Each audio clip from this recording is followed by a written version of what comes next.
Yo, what's going on, ladies and gentlemen? It is your boy right here, man. MMA Reloaded. We are live and direct, folks, for another episode of MMA Reloaded on the mic, episode 33. Yeah, folks, and today we continue the the build up towards Almighty Fighting Championships, folks. Starting off with the first 2 months starting off in August. So August the 7th, folks, Almighty Fighting Championships will be live and direct for their return. And then, folks, they have September, October, and November. So, folks, we continue the build up toward that after, sitting with Conor Halliday and Jack Atherton, who are also going to be at Almighty Fighting Championships, and then sitting with defending featherweight champion George Staines after that. And now, folks, I sit with one of the most battle-tested veterans on the UK scene in Danny Missin. Now, folks, Danny Missin has, come face to face with the best of the best on the UK scene. So, if you look at his topology, the 6-12 as a pro, 6 wins with 12 losses. But, I will touch on the record, the whole record things with him, you know what I'm saying, folks. But it's going to be a real pleasure to chat with Danny. If you follow Danny on Facebook, so at Danny Missin on Facebook, he has very strong views about the various racial politics going on right now in sport, and the whole Conor McGregor fiasco in the trilogy. So we're gonna touch on that as well as his career and many other things tonight, folks. So ladies and gentlemen, you know what I mean? Strap up, strap in, and tune in, man. Live and direct. Thank you so much for those who are tuning in. It is one of those shows, folks, again, where we are building up towards Almighty UFC. And also, folks, starting the 21st of July, so next week, folks, I will be sitting with the Cage Steel boss once again. I'll be sitting with the Cage Steel boss once again. Dominic Gibbs, yeah, folks. For Cage Steel 26, live and direct, August the 21st, where yours truly will be there, man. You know what I mean? And folks, of course, you know my relationship with Cage Steel, man. If you follow me on Instagram, you know that yours truly, MMA Reloaded, is an affiliate. And I'll always push that, man. You know what I'm saying? We create magic when I post Cage Steel promotion. So for Cage Steel 26, folks, the link to get your tickets to be there live is in the biography, folks, on Instagram. So click the link in the bio, as they say, to buy your tickets to Cage Steel 26. So folks, tonight is a very big night for combat sports.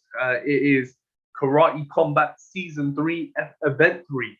So it's the third event of Season 3 here tonight, folks, for Karate Combat, after, a great kickoff to introducing the bantamweight division, and also last time out where we had the welterweight championship also on the line with Joshua Hagan and Dionisio Gustavo, which was a great fight.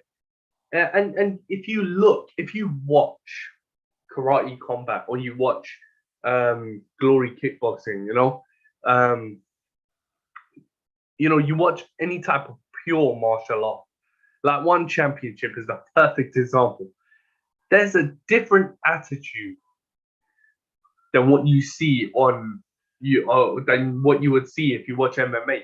Like if you watch Bellator, if you watch PFL, if you watch the UFC.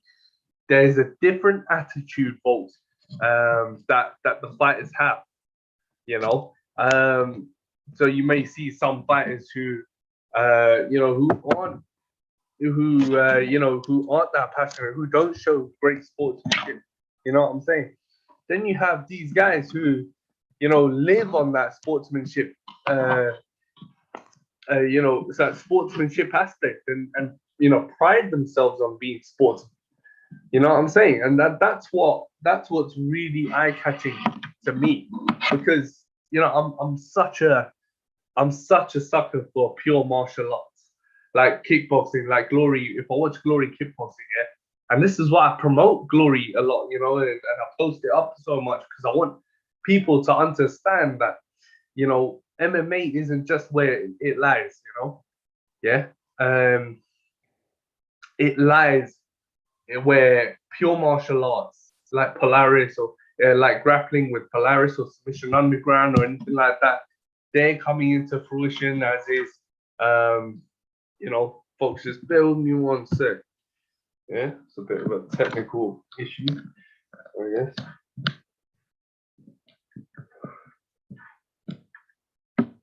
So,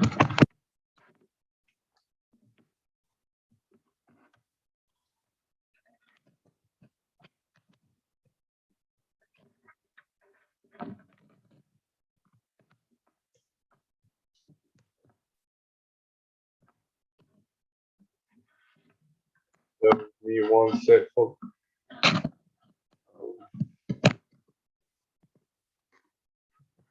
Just some shit going down, you know what I mean? So yeah, folks. So if you watch Glory Kickboxing or you watch Karate Combat, you'll see exactly what I'm talking about.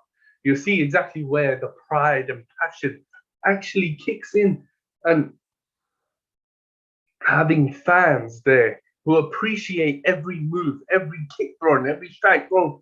They appreciate it, and that's why I'm such a sucker to watch it. That's why I find it so interesting to just sit and watch.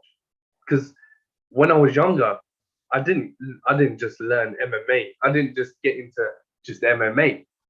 Yeah, I got into karate first. I got into boxing first. I got into Muay Thai first, and Taekwondo. I got into all these different types of things because I that's where my sort of passion lies. That's where the whole passion came from. So as Karate Combat say, we're taking it back to the roots, and they're doing that with season 3, and taking it all the way back to Okinawa, Japan, um, you know, where it all started for karate, in Okinawa. So it's Karate Combat for me is something so nostalgic, and you got Lyoto Machida there, Bas Rutten there, George St. Pierre, man. And that helps. That helps for sure. But no, nonetheless, man, you got great fighters who fight down, from all over the world. It makes you sort of, when you go and research these guys and you see what the Karate Premier League is, you see what the Karate Premier League was, you see what the Karate World Cup is, what the national championships are. It makes you sort of understand the whole realm of martial arts a lot more. So, folks, we're about to do the particulars right now. So, I will invite Danny Missin on, folks, and hopefully, yeah, man, we can get this show on the road in the next 10 minutes. So, folks, tune in. I'm not going anywhere. The video's still on, man. You know how we do business. You know how I always do business. It's just the particulars.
So Leighton, welcome back. Yeah, that's my whole take on pure martial arts and tonight karate combat. Why it is a must watch. Also tonight, also folks, tomorrow night is Bellator 262 main evented by the Women's Flyweight Championship. You also have some great fights on that card, like the return of Linton Vassell against Marcelo Gol, who is a former UFC fighter. And of course, Linton Vassell, his story. He's faced the best of the best at Bellator. He is a veteran of this sport, man, and he wants to surge back to the top, no doubt about it. You also have Tyrell Fortune against Matt Mitrione. So this one's going to be a banger, folks. As we know, Tyrell Fortune is literally grown up in the Bellator cage. So everything that Tyrell Fortune's done in his career has been live and direct under the Bellator marquee. And these hands are his, man. The wrestling is just pure athleticism, man. The way he fights, the way he conducts himself, it's one of those things that it's a must watch. That's why he is such a must watch fighter, man. And of course, Matt Mitrione, his story.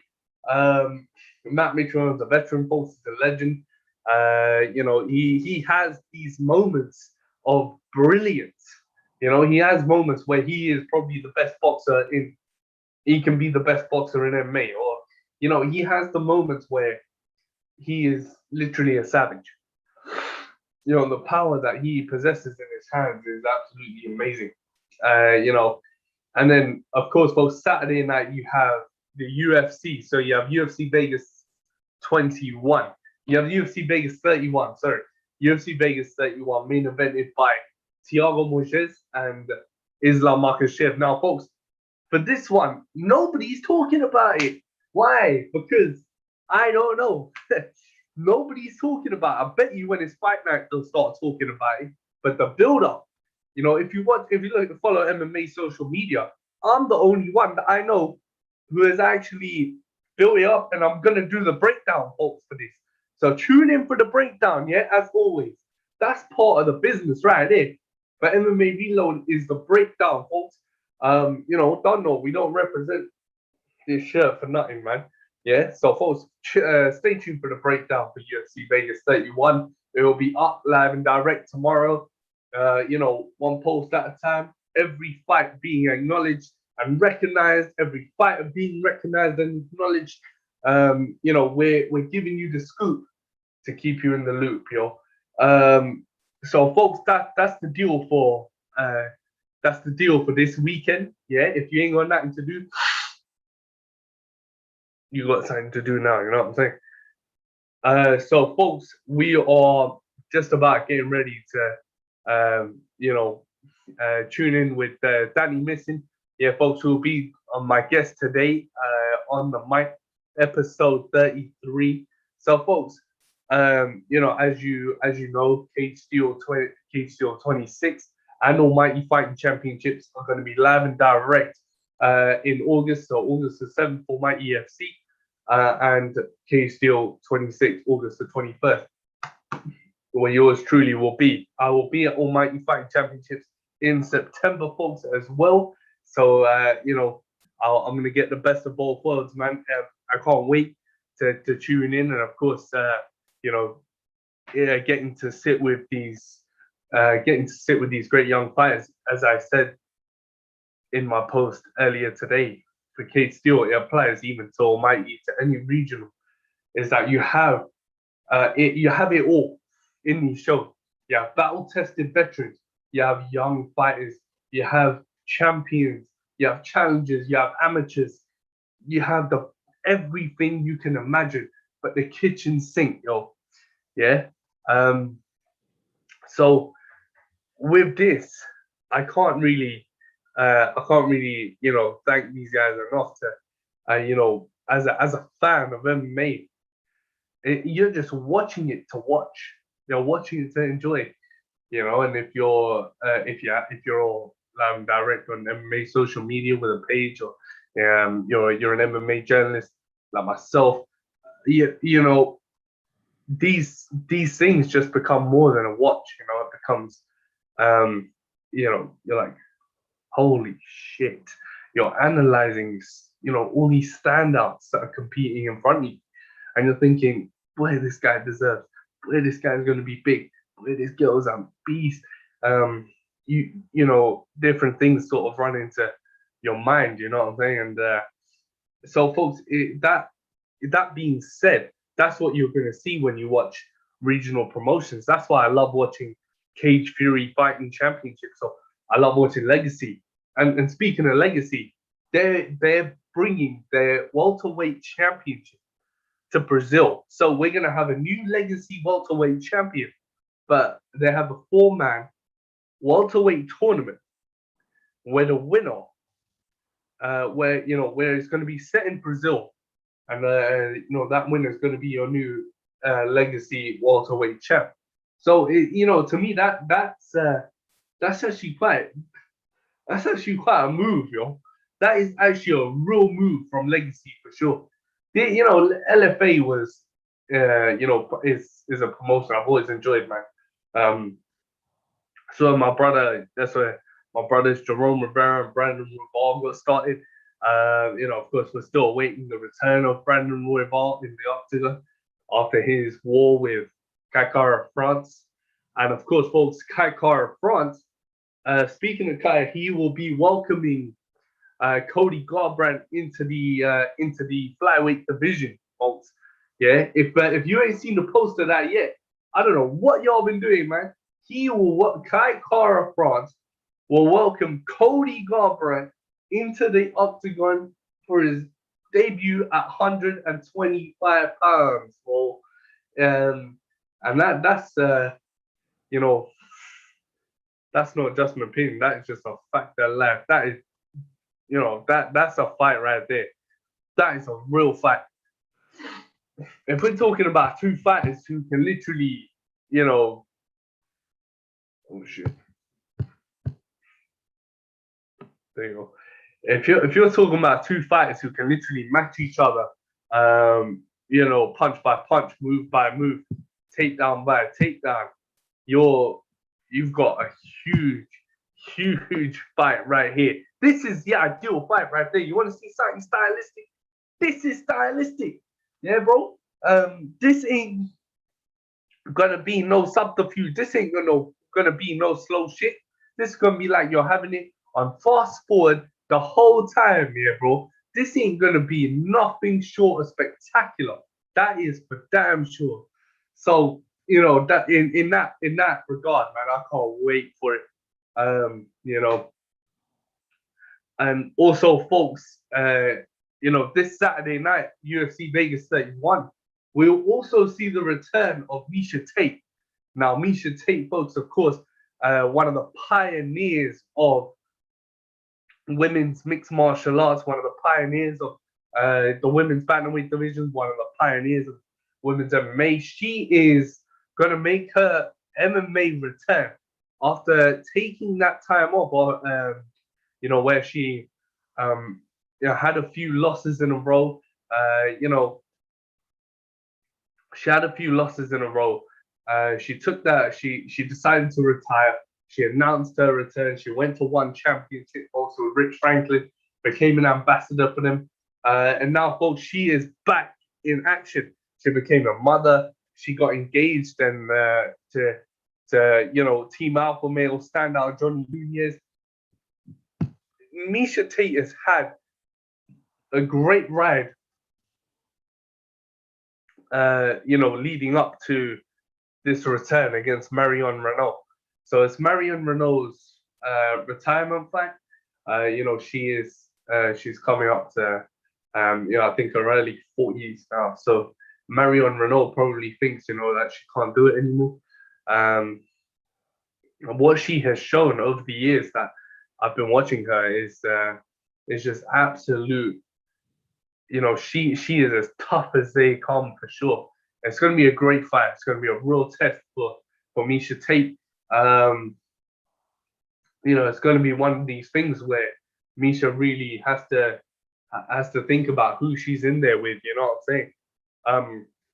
So in that regard, it's going to be a great fight. It's going to be great to see Miesha Tate return. It's going to be, of course, anyone that really follows UFC and really, has,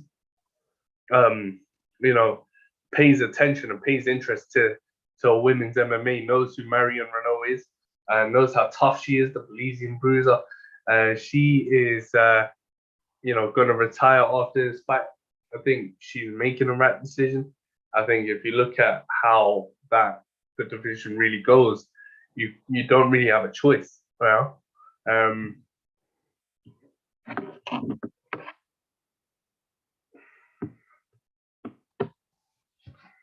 what's the sec, folks? There he is. Danny Missin's here, folks. He's ready. We're ready. Let's get this underway. Yeah.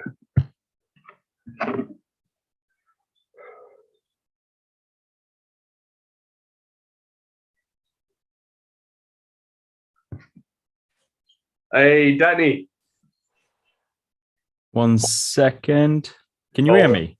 Yeah, I can hear you. Hear me? Oh, I can't hear you. Let me just change my audio. Let me make sure my speakers aren't on mute. I've done that before.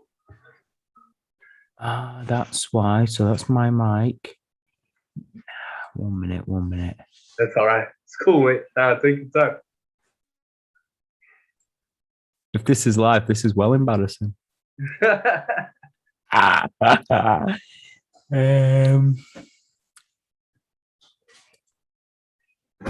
you hear me now? Yeah, I can hear you. Goodness, I can't hear you still. Really? Oh, hold on, man. Let me. 1 second. Can you hear me now? Oh, it's because I'm hooked up to my PC, so I don't know what's going on. Oh. It's cool. It's cool, man. So you can hear me, yeah? I can hear you, yeah. The whole thing is coming through nicely. All right. Yeah. Cool. No, man. So Danny, bro, obviously, thank you so much, man, for joining me. I know it is. On the mic, bro. I can tell technology is one of them things, man. It's one of them things, bro. I'm all right when it comes to gaming, but you get me to try and interact with somebody face to face. I've no idea how to do that. It's a beautiful world we live in, man. I have to say, of course, man, it's a real pleasure to sit with a real veteran in the game like you, man. But for fans who don't know who Danny Missin is, yeah, how did it start for you, mate, in MMA and combat sports, bro? Oh man, well, this is an embarrassing story. So I'm like 5 foot. I used to be 5'6", but I started lifting weights, and I'm like 5 foot. I'm claiming that I used to be 5'6". That was down on my stat sheet. I used to play basketball at quite a decent level as well. Like I played with a couple of clubs like EBLD2, EBLD3. But I just think size-wise, it got to a point where, even if I had the stats or the potential or anything like that, it would just... It's one of those sports that if you don't have the look, mate, you know what I mean? You'd never see me in NBA, put it that way. And I put... just like I do anything, it's probably a really badly addictive personality, but I put everything into it. I was coaching my own team, or coaching the local community team.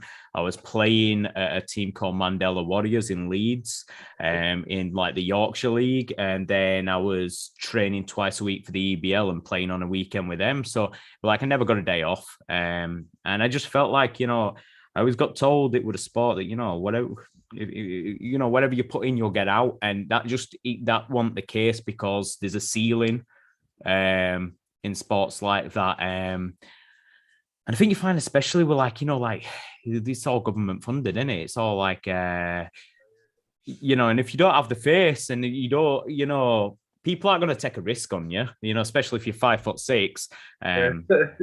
So I started boxing, and, if Ian Rollerson asks, I had 900 street fights, but for anyone else, I never had a street fight.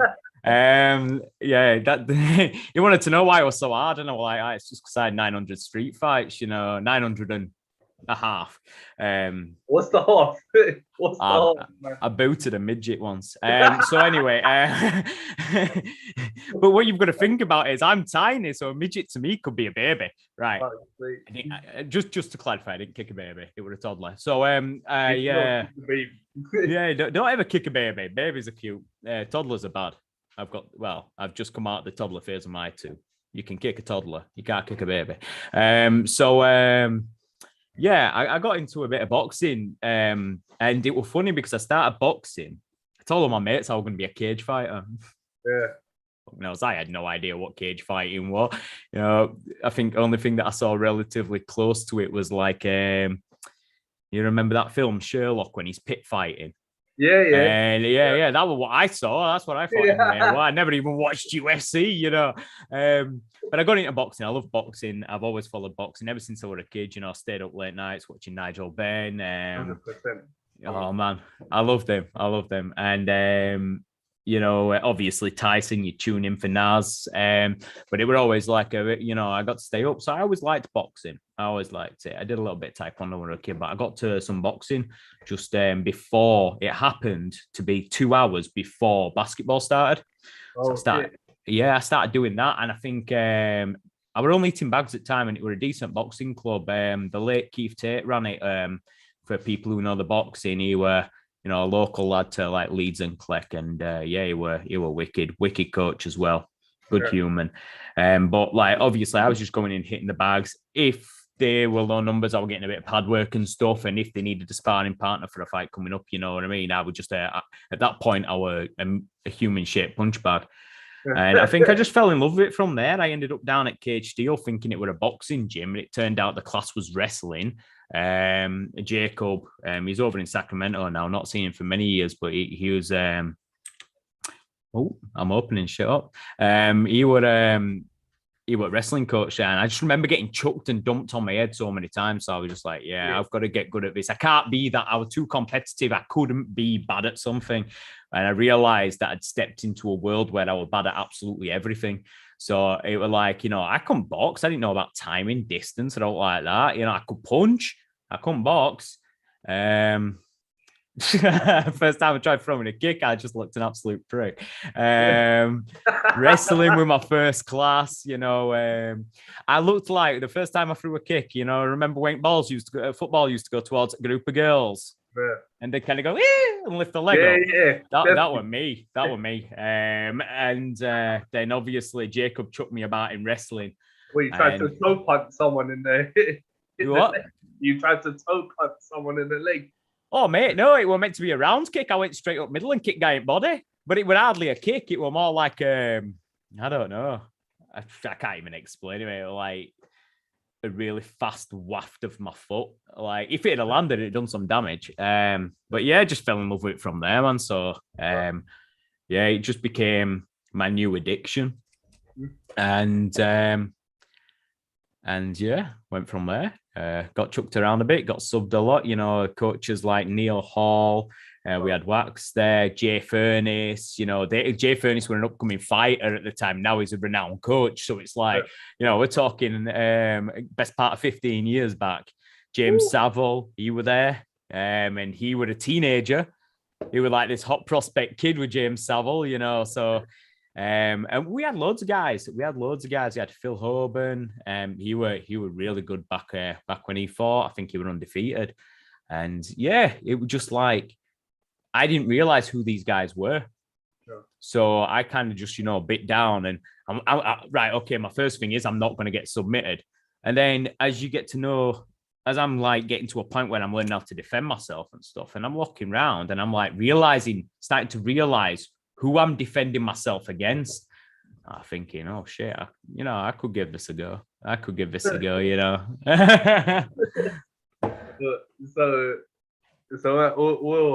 we'll come to the training later. Yeah. So when you finally learned how to, when you were in the process of really mixing it up and learning not to get dumped on your ass. Not to get kicked in not to get kicked in the balls. How difficult was that process, man? Honestly, what actually went through your mind mentally and of course physically when you started to learn really how to mix the shit all in. And the scariest thing for me, because I believe it or not, this is coming as a bit of a shock. I've done a lot of work since, but I used to really, really suffer from like anxiety and meeting new people and stuff. So that was definitely the hardest thing. But the minute I felt welcomed and part of it, it was so complex. And as much as I was learning, it felt like there was something new to learn every day. So this list is getting longer and you're never going to catch it up in that. I think you kind of got to accept that you are never going to learn everything, which were hard because I was a bit of a perfectionist. But it was like, the weird thing was, it wasn't hard at all. It was easy to want to be there. And because I wanted to be there, it was almost like a fun process of getting my arm snapped up. Not literally, but you know what I mean? First time you get an arm bar on, you don't know when to tap. Right. I realized I was hypermobile at that point. But it's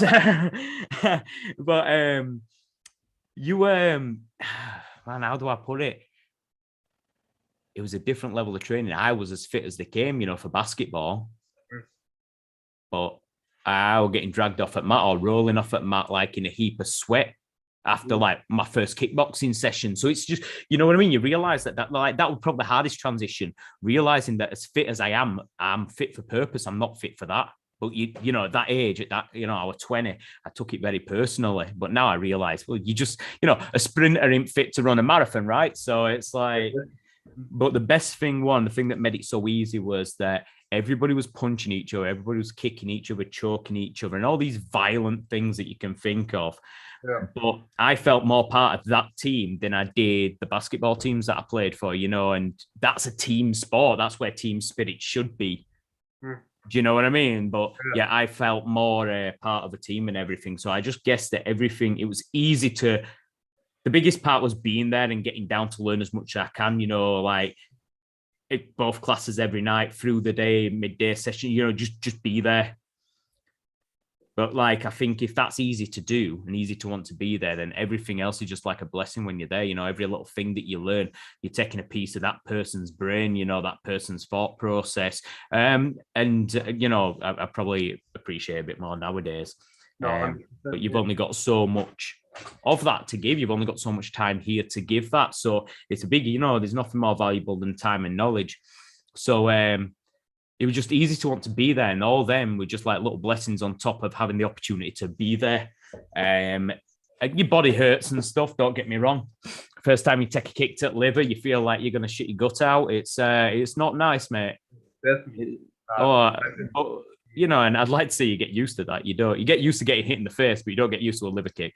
Those things hurt and stuff. But I think when you're motivated to do something, you have that kind of like happy adrenaline, those hormones running through your body and stuff.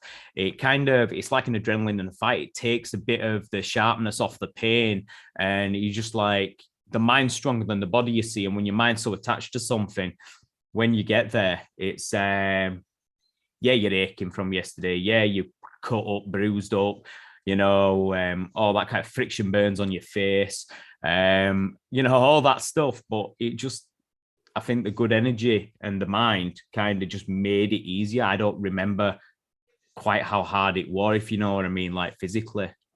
So with good energy, you're talking about like the environment in the gym, right? Yeah, man. Like, I've never been part of that. When I've punched someone in the past, mate, right, I've wanted to follow up with an head stomp. I've not wanted to shake his hand after 3 minutes and move on to the next guy. Like, can you imagine that? Bro, but Danny, that's what it's all about, man. That's what I mean. So I was just like, this is great. I get to get hit people eventually.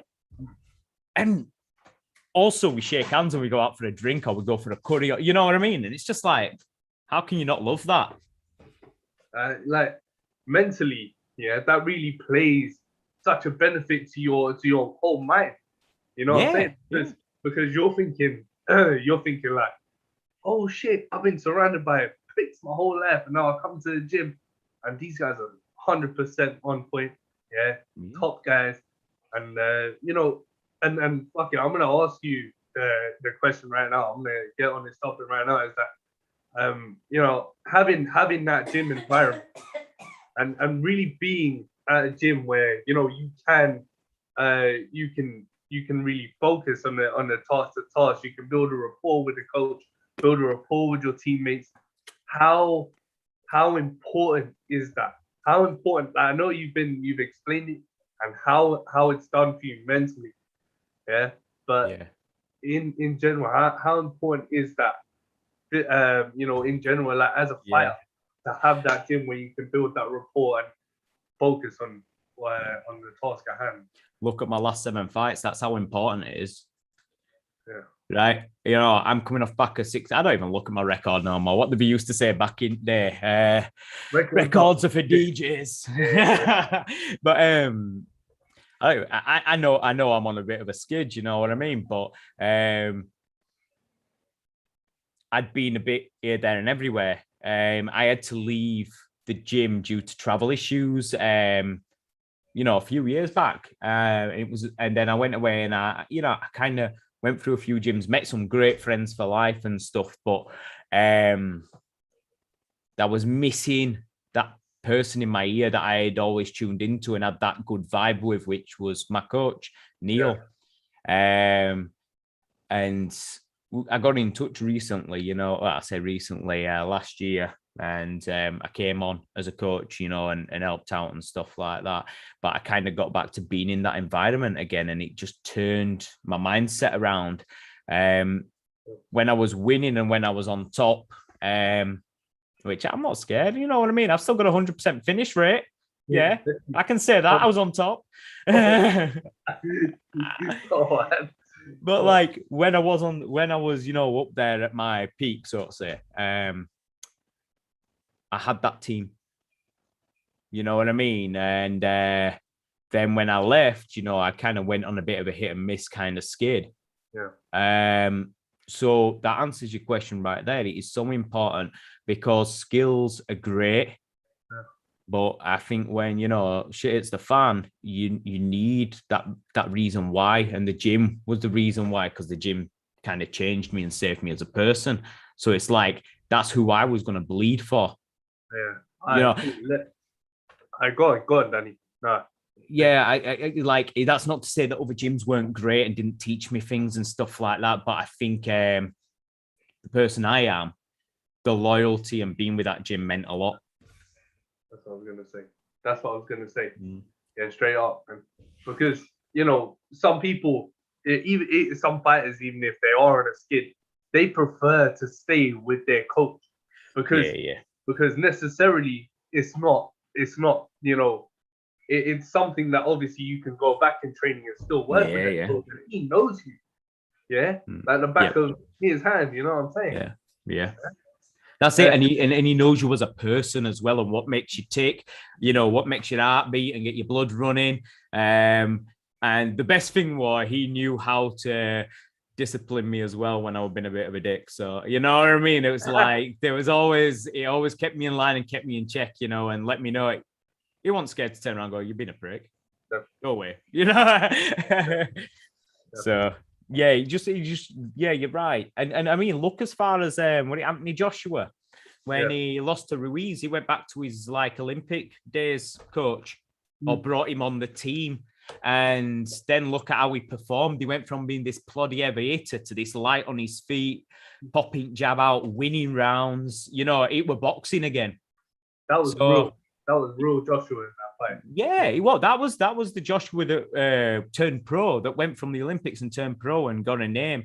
And you know, he just fell in love with knockout a bit. But like I say, he went back to that coach because there's something there. And no matter how I could have, say, Faraz Zahabi in my corner, but if I don't connect with him, I have Faraz Zahabi in my corner.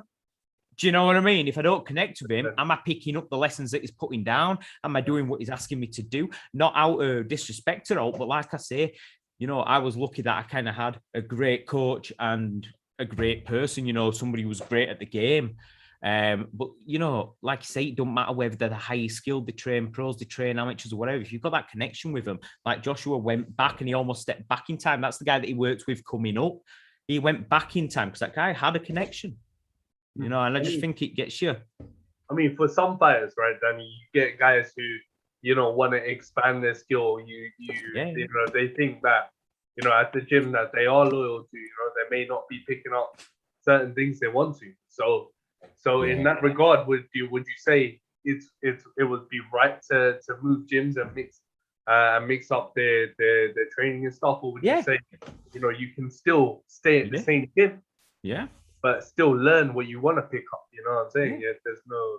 Oh, mate, I've gotten out and about, and I've learned off different people. I learned how to wrestle off Scott Gregory and up at Old Coliseum. Yeah, that's an old one as well. At the Old Coliseum, Saul Rogers, the current bantamweight champ, on Cage Warriors, Jack Cartwright. All those guys were there, Jake Bond, and I got there and I learned to wrestle there. I worked with Mabsy from Game Fight and, really picked up some different jiu-jitsu there. We used to go to a catch wrestling gym, but I think there is a right and a wrong way to do things, so as long as you can maintain the transparency and the loyalty and the respect between you and your head coach, and you can be open at other gyms and say, no, this is who I fight out of. Am I okay to come train? As long as there's no cross wires and no shit like that, then why shouldn't you? Not one man knows everything. So you've got to get about and you've got to learn, but there is a right and a wrong way to do it. And I just think that that's the bit that kind of is overlooked when all these happen, like going about and training at different gyms. That's the bit that's overlooked, and that's when it becomes an issue. But would you say when it comes to loyalty and a loyal fighter goes to another gym, that it's important, if he wants to come back and still train with and still stay with his coach, but says to his coach, all right, bro, I'm going to this gym. I'm just going to pick up these types of things for a couple of weeks. I'll come back, to not like burn bridges or, Yeah. And that way your coach knows, right, okay, they're being open. They're being transparent, they'll be at gym 3 times a week. They'll be there 2 or 3 times. You know what I mean? Yeah. But also going into a gym as well. And I guess it depends on the coach of the gym and who the gym is, but going into the gym, they might think, oh, he's here to fight for us now. Or he's a decent fighter. We'll get him a fight. And you got to go in there and you've got to, like we Scotty, we're always like, I fight out of allegiance. That's what I do. But it's like when I did a bit of cross training at Fulling Kazan with Spenner, I wore the Fulling Kazan badge and the allegiance badge on one shirt.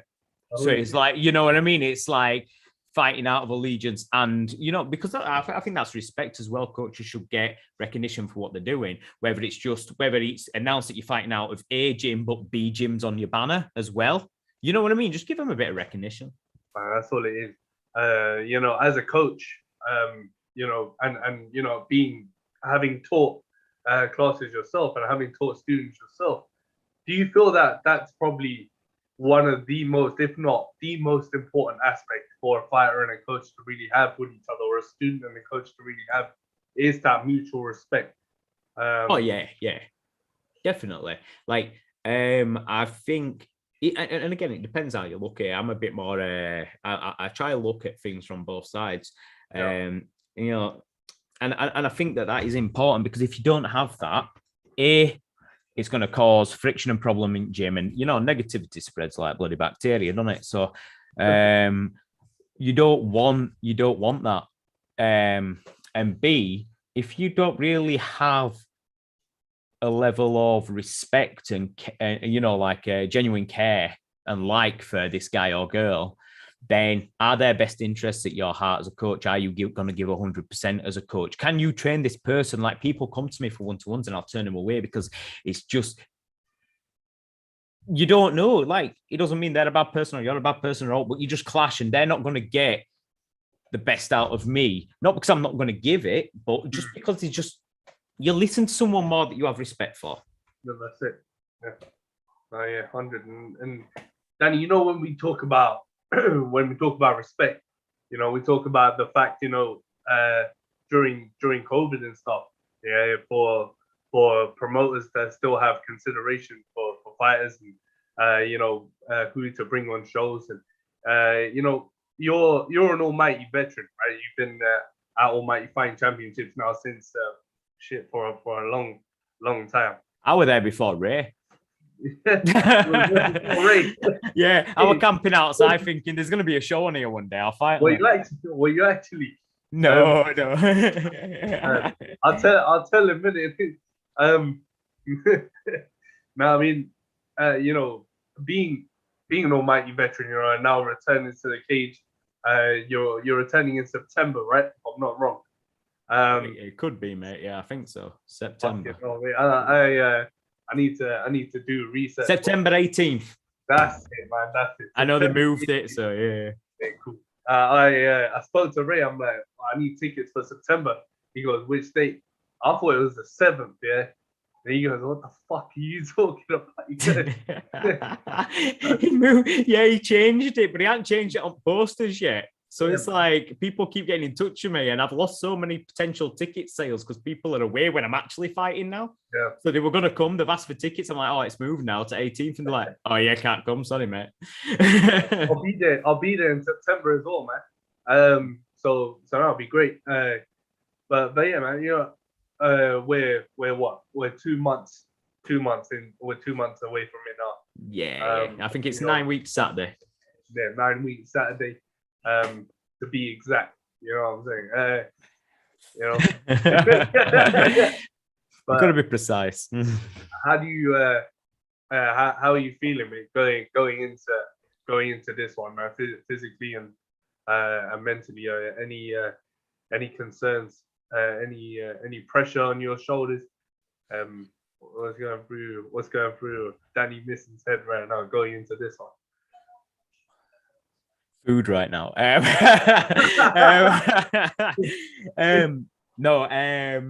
think I've trained a couple of times today. I just finished my last session half hour before I was chatting to you.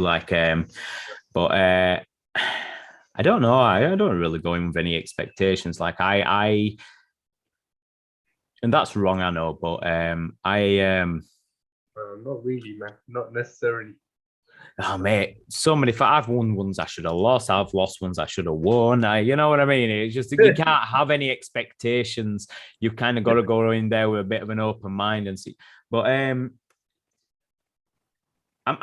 enjoying it. I'm looking forward to it. I felt butterflies at first time in about 5 years over there, thinking about fighting, which is a bit crazy. I felt like I was like 20 again. Everything just feels so nice right now. Like I'm happy that I'm training for the fight. You know what I mean? I'm happy that I'm training for the fight. I'm not. I've kind of allowed it to consume the part of me that it needs to consume instead of becoming all consuming. So it's I've like kind of compartmentalized, and I can't be the person. If I were training Danny right now, I'd be able to give you like the best promo you've ever had. But because I'm just like chilled, Danny, I'm just excited, man. Like I love. First of all, I love AFC. Right, I commentate for him. I fight for him. I've got my first fighter on their Barnsley card. So I'm excited for it, and I've been a part of it as much as I've wanted or needed. So I love being there. That's going to be cool. I love fighting in Liverpool, man. Like I fought at the Olympia probably about 5 or 6 times through my life. First time I fought Paddy Pimblett at amateur. Yeah. Shit, man. How was that? I took him to a split decision, but he won. Yeah, he was a kid at that point, right? I'm not fighting Paddy Pimblett today, you idiot, right? What are you talking about? Bro, if you fight Paddy Pimblett now, man, I would tune into watch that shit. If I fought Paddy Pimblett now, right? Man, the guy's just phenomenal. I love him. It's phenomenal. But I fought there a bunch of times at Olympia, so that's kind of it feels like a home away from home. And representing, obviously, I'm going to be representing for life. My gym, my coach, Allegiance Combat Academy, but I'm fighting out of Hammer this time because I needed a coach that someone that I connected with that could. So I'm fighting out of Hammer this time. So it'd be cool to fight in Liverpool, fighting out of Hammer. Have you fought out of Hammer before? No, this is something new. But me and Sean have known each other for years. I absolutely love that guy. He's not a nicer guy. Sean Martin is wicked. We've had a lot of respect for each other. Me and Conor Hignett were meant to fight in his amateur debut, but he got a bit of an injury. It'd be cool. It'd be cool doing that. That's something new. I like the feeling of my fist hitting people for those 15 minutes. So I'm like really, really happy that that's going to happen. Yeah, that's some dark shit right there. Yeah, well, if Mike Tyson can get hard talking about fighting, I'm there like, yeah, I can be dark. You might I do. Tyson, but I have the tattoo right there. You know what I'm saying? Man, have you seen how pale I am? I'd look a right knob. I look like him off at Hangover. Have you seen him when he gets Tyson? What? I get a pair of glasses on, like, oh shit. But yeah, man, like I love a choke more than I like that. That's the ultimate kill for me. That's like I am in control, whether you kind of like, wake up again now. Which, I'm always in control. I'm always going to let them wake up again. But it kind of feels like, like if I had someone coming at me with a knife and I decided to do that, McDojo Kung Fu shit, right? And then I fly an arm at him and snap his arm, he can still shoot me. But if I choke him out and he's unconscious, then, he ain't doing shit. So I kind of like a choke. Yeah. I like a choke. Do you feel comfortable now using your grappling? Because, of course, when you started out, it was just boxing and it was just striking. How over time, Danny. Yeah. When you've learned how to mix it up and you've learned the grappling, you've learned the submissions. How confident has that made you? Sort of, I know there's still so much more to evolve, like Damian Maia type level, but I like that. I like how you mentioned Damian Maia, right? He's old and I'm 33, so it's like the only next step up, isn't it? You know what I mean? I mean, like that's the standard right there. You know what I mean? That's I'm messing with you. I'm horrible, mate. But yeah, it does make you confident, and it makes you. I think the best feeling is when you get to that point where you can kind of like blend it together. It's okay knowing it. That's wicked, knowing that if you are in this position, you can do this.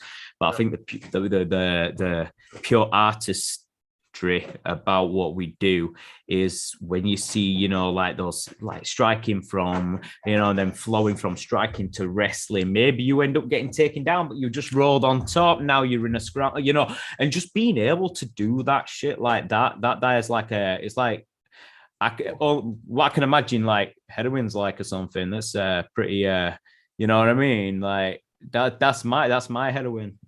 That's what that's a real comparison right there, man.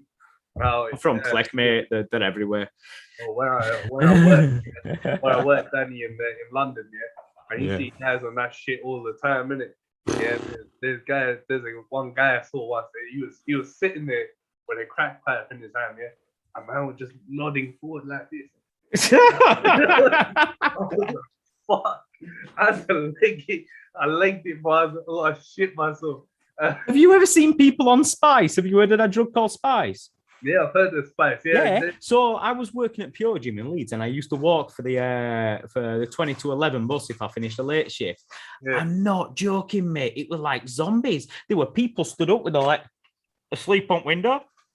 Right, there were one guy and he'd fallen asleep out window, but no one had told his legs, and he carried on walking, and he just gradually just slid down the window. There were people falling asleep, like face planting and stuff, and just some weird shit. People arguing with like fresh air, and mate, I thought I'd seen seeing like a smackhead or something. That's bad, but seeing that's like, they're in another dimension. That is fuck, yo. It's like puffing out of one of them six bags. Oh, man, I don't even know how it's done. I feel like you know too much. No. I'm cheap. If you want to send the fucking doping agency, I'm cheap. Apart from the odd, cannabis oil every now and then. Yeah, yeah, but like I said, like that's what that flow is to me, and I think that's the beauty. And I think win, lose, or draw, if you hit that sweet spot and you're kind of engaged in this like little like, let's paint a picture here. Like, imagine two spirits dancing, right? And you kind of just like in sync with each other. Yeah, you're trying to choke each other. Yeah, you're trying to hit each other, but it's just a beautiful fight, and like they're the best ones. You don't even give a shit like come third round whether you've won or not, because at the end of it, you just want to hug your opponent and go, thank you, like I think that's what kind of gets you. That's the best part. I'll give one example of that. Yeah. And I'm so, bro, first of all, yeah, Danny, thank you so much for putting it the way you have. Oh, no. Because, bro, to be honest, that's the whole reason why I actually started this. Yeah. MMA Reloaded is because I want to change people's perception about this sport.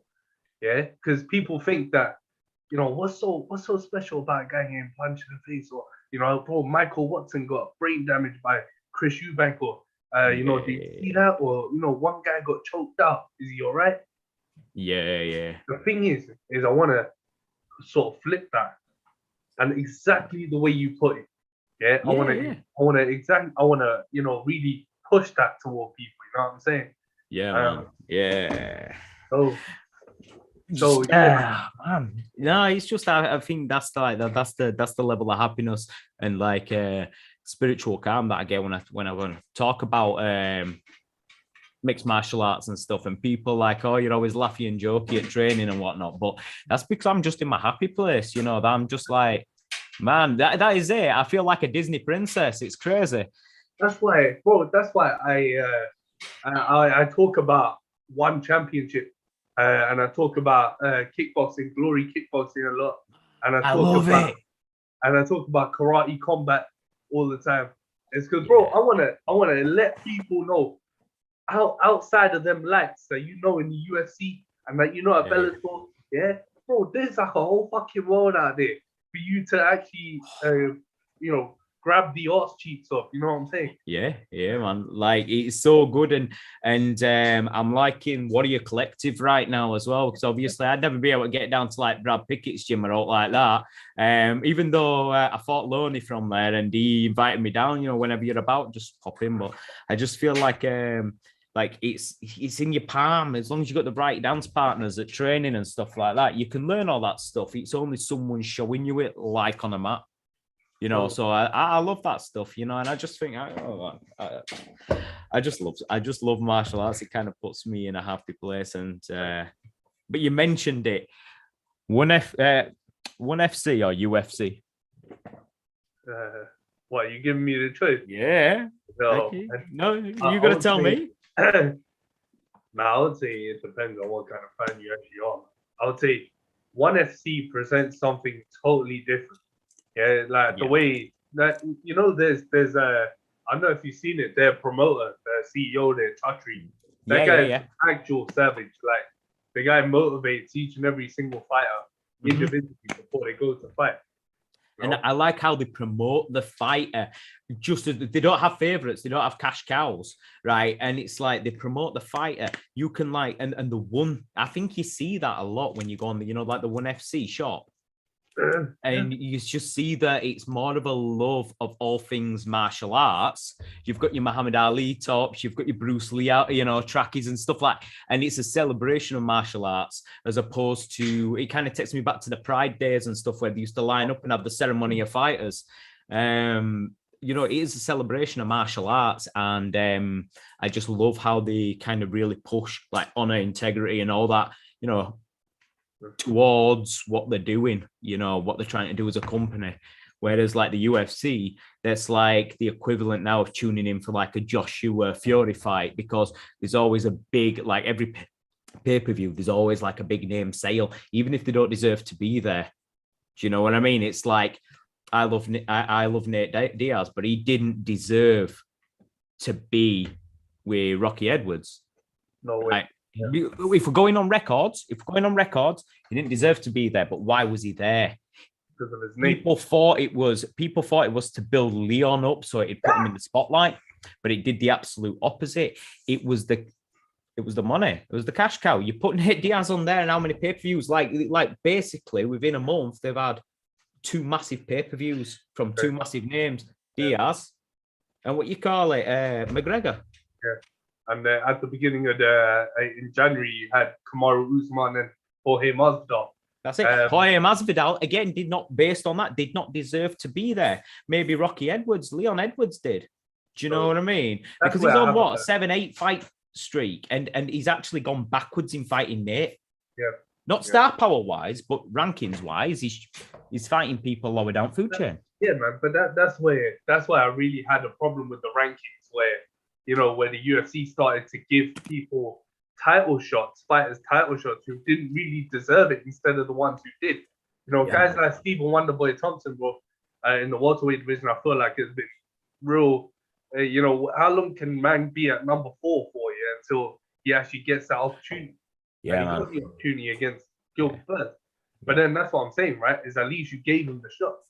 Yeah. And with Nate Diaz and bro, with the UFC, I have to say, yeah, Danny is. There are world-class fighters. Oh, no doubt. That's what makes it the best. Is because you have the lights, you have the theatrics. But if you compare it to one, and you look at one at social media, then no negative press, none. No, none.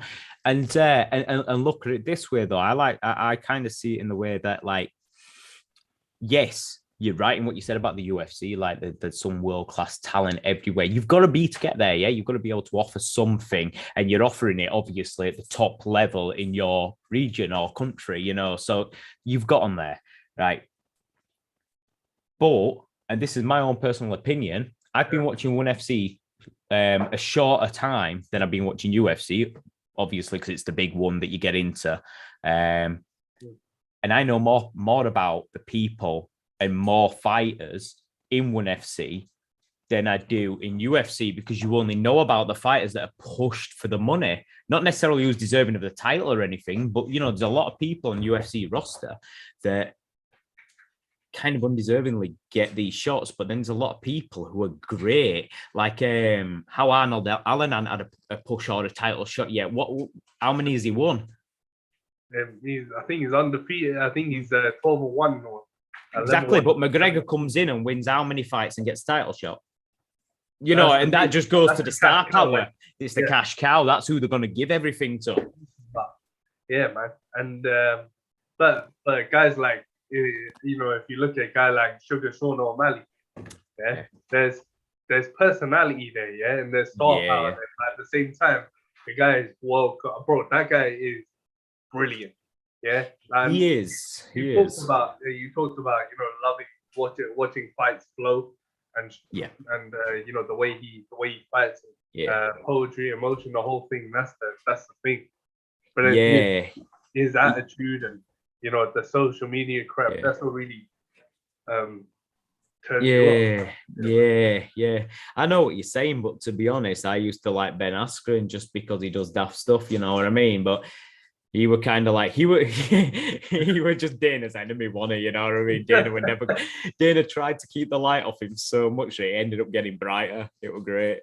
Until he got knocked out by Jake Paul. But to be honest, I have never, ever, ever talked about Jake Paul, Logan Paul in any show, man, I've ever done. Man. Fuck that. You know what? The smart again, it is, popularity sells, don't they? And they are popular, and they had they weren't a boxer coming into the sport that had to develop a fan base. Let's be honest, they had a massive fan base coming into the sport. They could have gone and played golf, and made it a pay-per-view. It's like when you got that many YouTube followers and stuff like that, and you could literally walk into anything, and you would have the fan base there already. You'd sell tickets. Oh yeah. 100%. So 100%, bro. Hey, as long as they don't get the brain power punched out of them eventually. Tyron brain damage. I hope he does. Oh man, He's gonna punch an hole in him. I hope never, he gives him a never body wish shot. brain damage on anybody, but for this guy, I wish it were so bad. Yeah, just punch the fuck out of him, bro. Yeah, man. You know, another thing, Danny, what I saw on your Facebook and what I saw that you really, put a lot of passion into is the racism and the abuse in sport right now. Oh yeah. After and I know you posted after England lost the final. Mm-hmm. Yeah, well, let me so let me put it like this in the simplest way I possibly can, man. Is the fact that when England score, say Sterling scores or Sancho plays well or Rashford played well, fans are jumping off their seats, cheering them. They're fucking trending social media. Yeah. Then when you got England losing the penalty shootout to Italy, who are possibly one of the best teams in Europe right now. Yeah. Now they are the best. Yeah. Fans are just degrading and rioting all over London, bro. And you think to yourself, what the fuck are you lot on? Yeah. Let me put it this way: if you there were a lot of racial slurs and stuff like that going on, a lot of derogatory things thrown towards the Italians as well. Let's not forget that, they are a group of people. They are from a country, and like if I went to America and got some shit because I were English, it's the same thing. You can't say this stuff to other people from countries. You've got to have respect. But if you can do that and you are the kind of person who can do that, then you ain't got the brain cells anyway. You got, you know what I mean? You got a low IQ and you rub all that together and you've got what happened. It was stupid. It was daft. It were like, don't get me wrong, like I've come second place and runner up in a 2-horse race before, but it's I'm proud of it. It's part of the journey and stuff like that. It hurts at the time, you know what I mean? But I'm still proud of it. And England have gone through all that. They've got to, and I loved Calvin Phillips, who kept his medal on and kissed it because, he's had a rise to fame, hasn't he? And he's done really well for himself. But we should have had that pride in, to lose a final, you've got to make it to the final. That's a battle in itself. And we had quite a story, and just have pride in, they tried, because if they didn't try, someone else have to try, and if they didn't try, it'd end up bit fatties running about pitch, and they won't want to play then. So it's like you just got to just have a bit of bloody pride in your country. I'm not, but exactly, man. You can show patriotism in a good way. Yeah. You know what I'm saying? Yeah. And there's no point being such a knob and hating England because they lost the final. It's not like they went out in the group stage. Yeah. We didn't do a Scotland. We didn't do a Scotland. Yeah, take that, Scotland from Yorkshire. So anyway, they're coming after me, mate. I've got connections over there. Stop! I'm scared now. Right, so we, you have a bit of pride, and on top of that, just read a bloody book, right? Get an idea of what you're talking about, because it's like monkey see, monkey do. These unwitty, stupid, low IQ people, like they see someone with a certain color of skin, and they see it, so they go, oh yeah, you know what I mean? It's not like I'm a twat. Like I'll zoom in on a girl that's got a nose there. I won't be telling her, I won't know about her skin, know about her height, her weight, or all like that. But like, yeah, you know what I mean? I'll zoom in and make it insecure about that. Like there's ways of going about it, but it's just this very, very basic it's not even intelligence, just to pick at someone who has different skin color. You know what I mean? And they did see this and they think I were being, horrible to it. I've been anti-English and stuff, but it's just, I don't know. You've just got to kind of like have a bit of pride, have a bit of self-pride. Don't be a dick. Just don't be a dick. Fucking daft, doesn't it? It's like, you know, bro, you literally had probably the youngest team we've ever playing in that final. Yeah, the least they could do was show the continuous support. Yeah, you know what I mean. They scored 1 goal in 2 minutes. Yeah, and if you saw like the videos in the pubs and shit and in the crowd, they're acting like we won it. Yeah. You know what I'm saying? Yeah. And it's all this hope and no loyalty. You know what I mean? It's like, it's almost, I think a lot of it comes from the caliber of people who need a reason to celebrate and do something because they don't work and, you know, they probably claim dole and whatnot. And it's like, pubs are full and local pubs are full and stuff like that because it's something to celebrate, a reason to get pissed. And then when it goes wrong, there's no loyalty there. They're not, you know what I mean? They were never behind the team. They're just looking for a reason to get a skinful, like. And that's when stupidity meets stupidity and has a little baby stupidity, and it all comes out then, right? And you know, alcohol and stupidity just don't go together well. So they fucking hate each other, man. Like Asian and Chinese people, man. I'm just, I'm Asian, bro. It's not no race. No, Danny, for sure, man. I think, you know, when even you see it in fighting a lot. Yeah. You see it in every sport, every single sport. Yeah, I know. I've had the fortunate pleasure of talking to some African American and Latino legends, and they talk about pride and passion for their culture and their background. Yeah, bro, and that's where, you know, that's where they need support the most. Yeah, you know, that's what you need to just show a bit of class, man. But man, the country's too divided for that, and it's like it don't take a rocket scientist to realize that there are so many things that go on with this country that just create another divide. They just create another divide and stuff like that. And I don't know, it's like if everybody came together, there'd just be a load of little groups. Nobody would see eye to eye because of all these divisions that are put in place, maybe by the government, who knows, maybe by aliens. Let's get into conspiracy theories. But it's, you know, with all that divide there, how can you unite?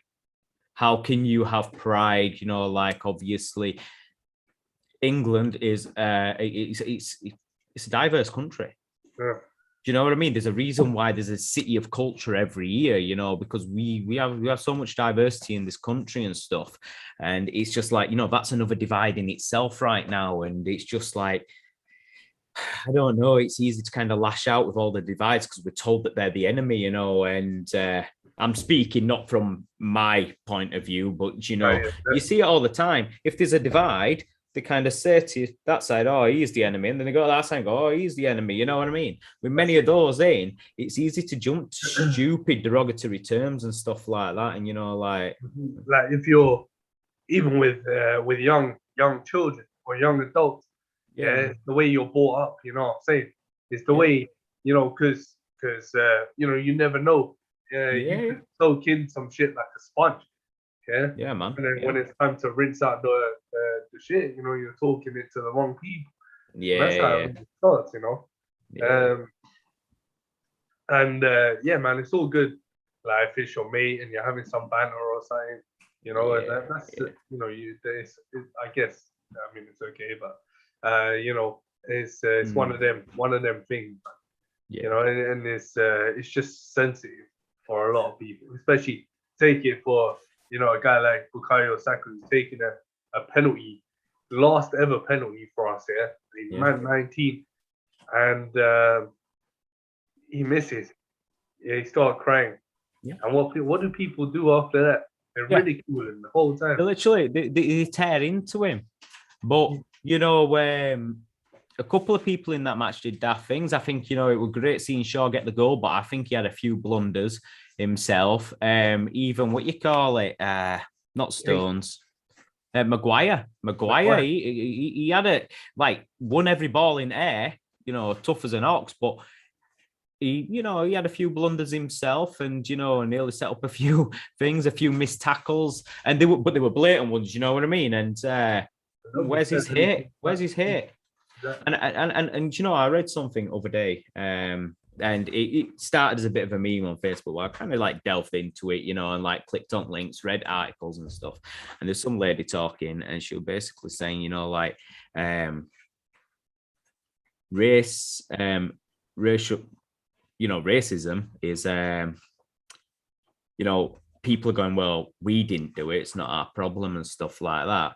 But because people haven't lifted people up, we had people pushed down so low, different, minorities, ethnic minorities as they're known over here, I guess. But if you go to their country, it's not the majority, but like, like different kind of cultures and stuff like that. And we pushed them to the bottom. And then when we kind of like went, yeah, okay, then so slavery's not a thing. Right? Whatever. Yeah, you guys are cool now. But then we never lifted those people up to say, oh, they're fucking more than cool, and that shit shouldn't have ever happened. You know what I mean? And so I think we do have a responsibility today to not just ignore it or neglect it or say, oh no, I didn't do it. That was my great grandfather. You know what I mean? Like that wasn't me. Yeah. And I think we should we should all come together and I don't know, we not accept blame directly. But unfortunately, we are part of a culture that deems that in certain parts okay. So we need to come together and show them that it's not okay. You know what I mean? And just like fucking, Just be civil. Don't be a dick. Don't be a dick. Exactly. Just be civil. Just be civil, bro. Just be an adult, man. Be grown up. Yeah. You know what I mean? Yeah, grow some nuts.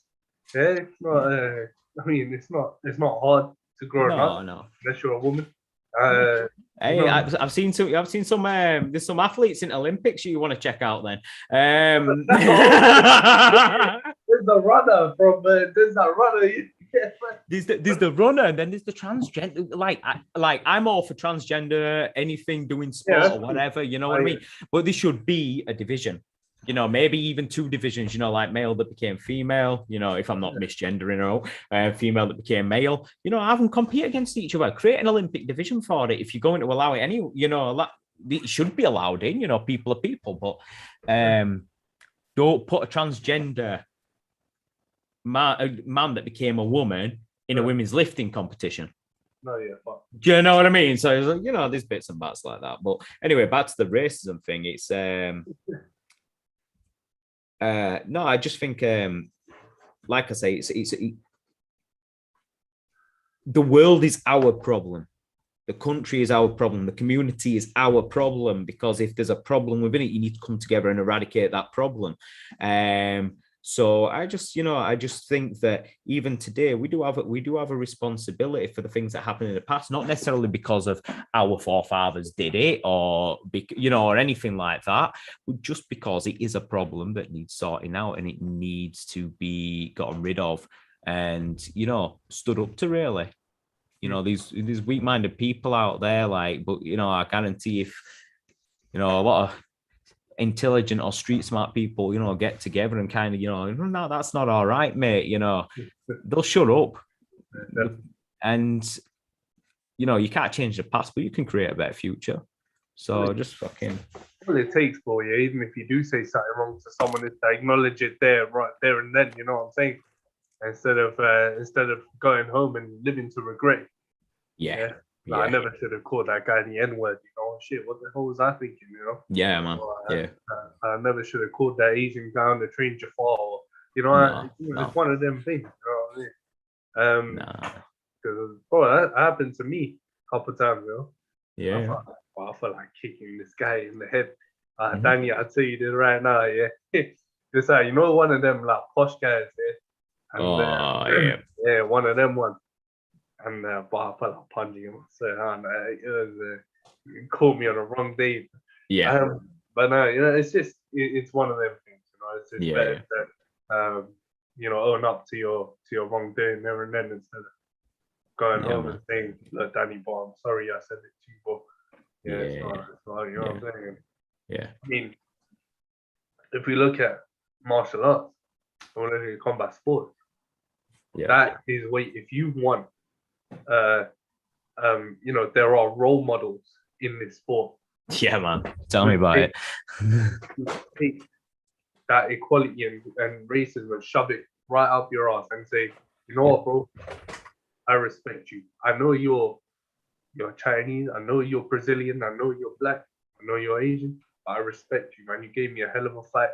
Bang. And you see guys like that all the time. Yeah. That's it. You know, I always kind of like, I'm at an age now where I've been about, I've seen a bit, and it's like, you know, whenever I fight a young fighter, win, lose, or draw, you know, because I'm trying to catch up in the game now, like to get my style is not fashionable anymore because I'm like old school kind of, you know, or old school as in it all being famous, you know, there were people that came before me and stuff, but like these young guns and stuff at like 20 and 21 that are coming up that are big prospects in division and stuff like that. First of all, they've been, you know, I probably had my amateur debut while they were still at school or something and watching Nickelodeon, you know, but they were training back there. They were training back then. And, you know, now they've kind of like developed into these, they're going in at the, you know, when they're young and fast and stuff like that, they're going in already fully trained. When I went into it, it was just like I was young and fast. And that was it. You know, so. Yeah, go on, Danny. Go on. I've got to keep ahead of the curve, you know, I'm just never going to catch up, like, but you know. 100%. I mean, with that regard, do you think it's important for a fighter to come in with amateur experience? You know, or do you think, you know, fuck it, if you put in the work, why not just jump straight into the profession? Amateur always, 100%. I paused because I was trying to see positive for the, you know, the latter, but there's no positive for that. There's no positive. It's not, see, amateur were a big thing. Like, it's not who's best, it's who's left going pro. And the people who are left are the people who are the fighters. They might not be the best. They might not be the best in the amis or all like that, but they're there day in, day out. They're willing to learn. You know, they're the ones that are left that have enjoyed this tough sport. And, you know, the ones I saw some guys that would have whooped my ass all day long. Like, mate, some of the phenomenal talent coming up, just never went pro. Never, but so amateur's a good way, a kind of low cost way to your health to kind of figure out whether this is for you. You know, training and being in front of a crowd are two totally different things as well, you know, and you know, if this isn't for you, then you don't want to find out when someone's sat on your chest elbowing you in the face. You don't want to find that out then, you know, you'd rather have those nice little puffy soft gloves on, you know. You know, with those gloves, yeah, Danny, yeah, but and we're going to continue on the amateur conversation, yeah. But you know, with all the eye pokes and shit, yeah. Yeah. But you know what I think, yeah, and I always wanted to post this up on Insta, on Facebook. Okay. Get those soft gloves, yeah, that they use in the amateurs, yeah, or they use sparring, and use those in fights. Well, mate, I noticed the dome, so they naturally keep you think you don't have this temptation to straighten your hands out. Yeah. So, but the calling, they're like similar to the pro version of that would be exactly what the Pride gloves were. Okay. Yeah. You know, with the curve and stuff like that. Yeah. How they developed. Because it was so big, like it was fat. Yeah. So when you were fighting, you had no choice but to do this. Yeah. And you couldn't sort of straighten. If you were going to straighten them, it'll be like that. Yeah. Down. Yeah, naturally.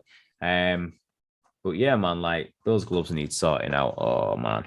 But the amateur glove thing, like if they could like make a pro version of an amateur glove, you know, a bit more solid, just to have that shape in it and turn the fingers down a little bit. That's you blow my mind. Thanks, man. That's my what I do. But no, I mean, as an amateur, yeah, what I always look at it as, you know, I see a guy like, you know, and what you're saying is some of these guys who are competing at amateur, they're killers. They're like natural talents, bro. I see a guy like George Staines, or I see a guy like Connor Hughes, and these guys are absolute beasts. Bro. I have nothing but respect for them. You know, and this is why I think amateur MMA is becoming so mainstream now, with regional promotions here in the UK and with even in the IMAF. yeah. It's become a sport in itself as an amateur. You know, before the only purpose to be amateur was to get to pro. That was how I always saw it. You know, it's just a you know, rite of passage I've got to go through to get to pro, learn my lessons on the way, and hopefully, you know, I'm as polished and well-rounded as I can be at pro. That was the idea. But now people are hanging out in the amis. Look at Makayev. Yeah. He hung out in the amis, and you know, he's done things like, what would it, free world championships or something stupid. I don't know. You know, who else at this point in time can say that? I can't say it. I never had those opportunities, you know what I mean? But I wish I had done. And I just think that like it makes the structure to amateur a lot better as well. Like because you're going to fight people that you don't know whether they're any good or not. You know, it might be the first fight and stuff. But you know, you rack up a few of those wins and enter IMAFs. You know, it's going to be the best from around the world. Then you know, you kind of you know what you're getting yourself in for, and you know whether you're ready to kind of go and try that. So it's like the IMAFs are like the Olympics for amateur MMA, man. Yeah. Honestly, they're amazing. That's it. Yeah. I want to go back amateur. partially because I got like too much scar tissue for those solid gloves. I want them soft ones back again. And my knuckles are getting a bit painful later on in life. So it's like those soft gloves will be a blessing. So IMAFs, if you can allow it, I'll change my name. I'll go. Pillow fight. But in all honesty, yeah, Danny, you know, what if you were gonna say pick 5 things, yeah, that you've learned, 5 lessons that you would have learned throughout your time in the amateur scene and on the pro scene, yeah, with all your experience and with all your guys that you face, if you can name 5 lessons that you've learned, what would they be? Wrestling is really a big thing. Do it. Do it. It's only going to complement whichever way you fight. So that's more of a, you know, like a skill lesson.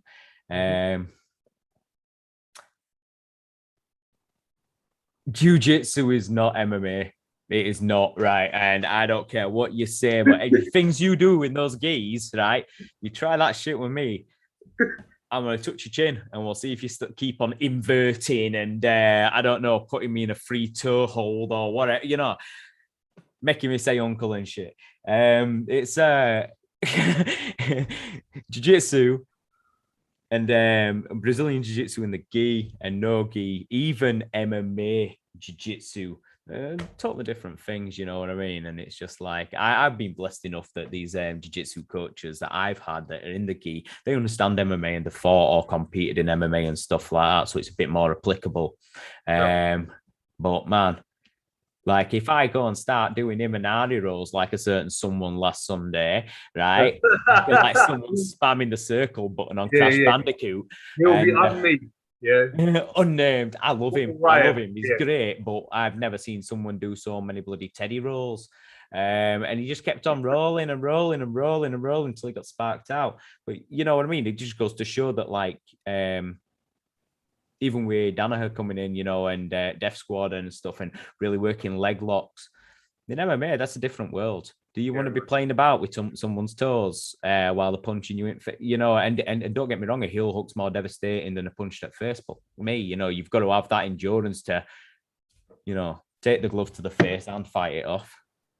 100%. Yeah, there's that one. I don't know if I know.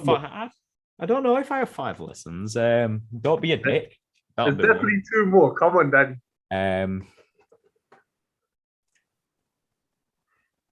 I learned this very recently. I never thought it was, but you hear a lot, like, especially when people talk about Stephen Thompson. Oh yeah, that flicky kickboxing stuff. You know, when he were coming up, and because he was a point fighter back in there, you know, it's just like kind of loudest screamer wins. You know, people talking about all these like flicky kicks and how it wouldn't stand a chance against, you know, like Muay Thai or all that. No, fuck off, mate. I just got sidekicked so hard, right? I nearly stopped off for some incontinence pants. It was bad. Richie up at club side kicked me, and I mean, he also dropped me. He also caught me on top of head with a head kick. But the only thing that I was feeling like for days afterwards with that gut, kickboxing works as long as you can apply it. As long as you have the appropriate from like brain to doing physical movement. If you have the the right application from there to there, you can make any kind of martial art applicable to mixed martial arts. You know what I mean? It's so like if someone's doing kung fu, as long as he knows how to use that fucking chi on you, then you're in trouble. Right, you're in trouble. And I don't know, my last one, and it's a lesson that I kind of it's a generalistic lesson, but it was learned from my coach Neil Hall, my good friend and coach. Yeah, man. And I think it were it's kind of the thing that I tell myself every fight camp, and it's something that if I had a few less brain cells, I might get it tattooed on me or something, bottom of my back. And he's like, he was talking to me, and he goes, "You know what? Right, I hate the most is when people can do but won't do." And it's like when you I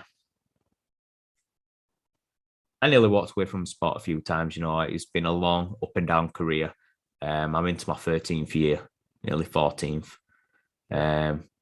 So it's been a long up and down career. It's been fun, but it's been long. And I nearly gave it up a few times, but that kind of like really resonated with me because I was capable.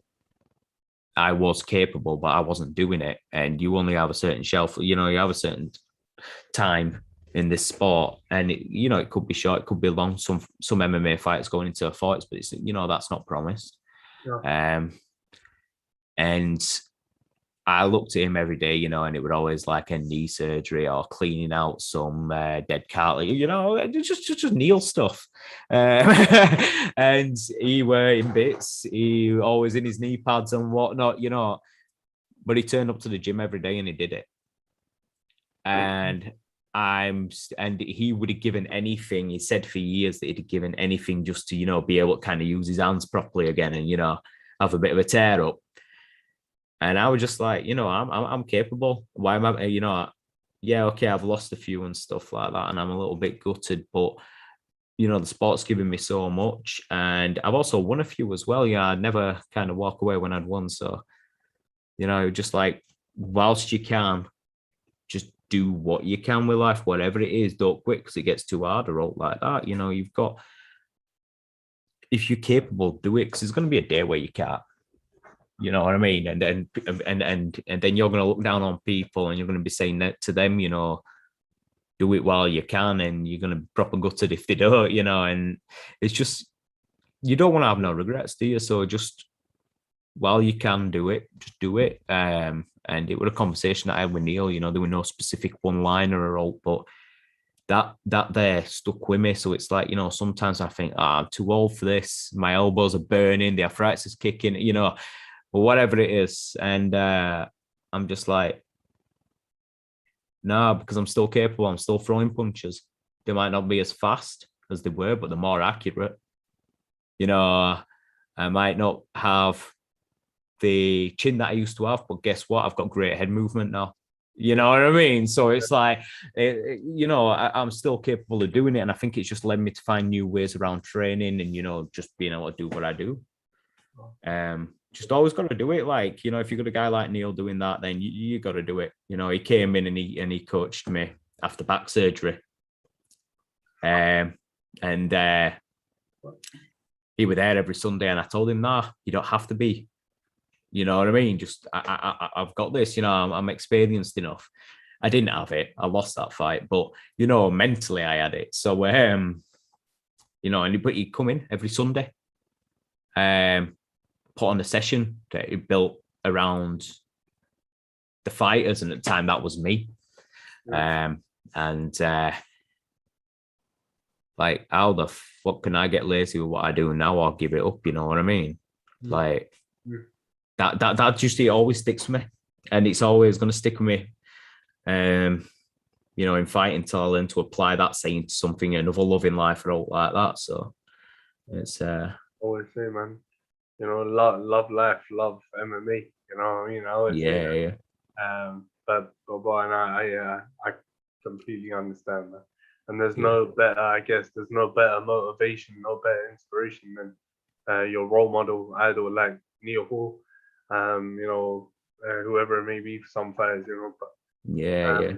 if you have someone like that in your corner, pushing you like the way he was pushing you, Man. there is no comparison. You know what I'm saying? That should drive a fighter more to go in there and say, you know what, bro, fuck this, I'm doing this. Yeah, and I can't escape it now because the fucker's looking down on me all the time, innit? So I can't even skip a session and say, "Oh, I went for a run, mate."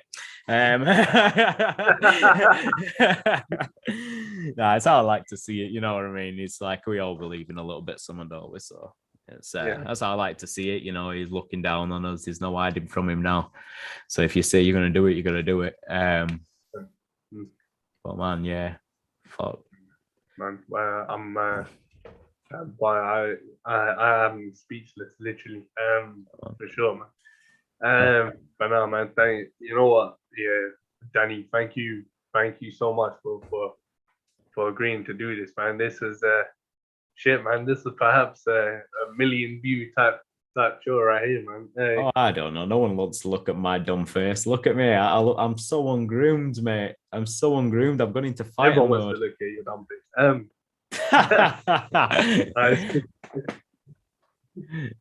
man. You know what, Danny? I respect that so much. But I respect your point. I respect your views. I respect the opinions. I respect the mindset as well coming in. Boys, so fucking. That's folks. Yeah, ladies and gentlemen, whoever's watching this and whoever's going to be watching this tomorrow, yeah, that is what experience gets you straight off. Oh yeah, man. Yeah, that is what experience gets you. 14 years in the game, and that is what experience gets you. Folks. Yeah, learn that. Yeah, exactly. Yeah, Danny, bro, that is exactly the way that this game should be played. Yeah, man. Yeah. That's what you should strive towards. Perfection's just this. It's a carrot on a string, innit? You're never gonna get there. 10 years from now, what you considered perfect 5 years ago, you know what I mean? It's totally different perfect now, and you're always chasing it and stuff. But I think that there's a lot to be said for martial arts, and spirit, they're mentioned together a lot. And I think that if you kind of embody that spirit and enjoy what you do and truly love what you do, and you know what I mean? Like, you can love something and punch it, that's cool. Like, but you're like, even looking at your opponent and shit across cage, it's like, you wouldn't be there without them. So, takes two to tango, right? You gotta have that love, that respect, that appreciation for the sport, and you should always just like strive to kind of flow with everything, man. That's the way it is, man, and that's the way it should be. Yeah, for everybody. Yeah, just have some respect, put in the commitment, put in the effort, put in the work, and you would get far, man. Hard work always pays off. Yeah, it does. No matter what you decide to do. And if it don't pay off, you'll have abs anyway, so it's pretty cool. Hey, that's always a fucking plus.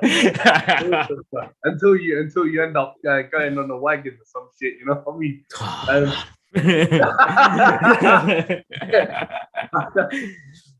I'm there eating celery and this guy.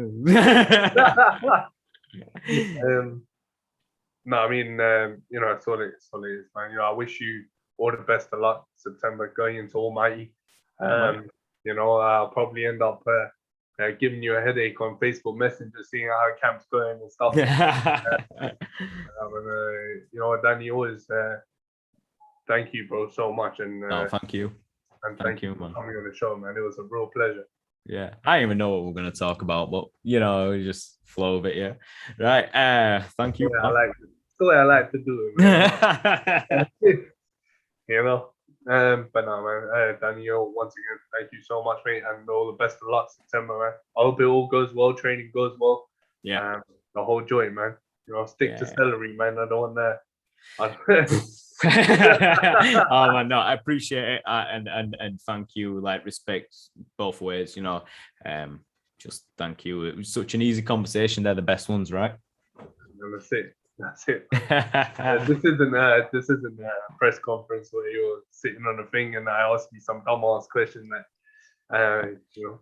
I'd probably engage with you to make you feel like you asked a really good question, and then I'd go home and go, this guy just asked a dumb question. One of the great press conferences, man, where he looks at Jeremy Stevens and goes, "Who the fuck is he?" You know what I mean? See, that's Colin that I could get behind. You know, I used to trash talk fighters, but you know, leave the intimate stuff out. But man, that's for another day. That's for another day. That's for another time. Now tune in, man, and you know what, Danny, thank you, mate, and have a good night, man. See you later, pal. See you later.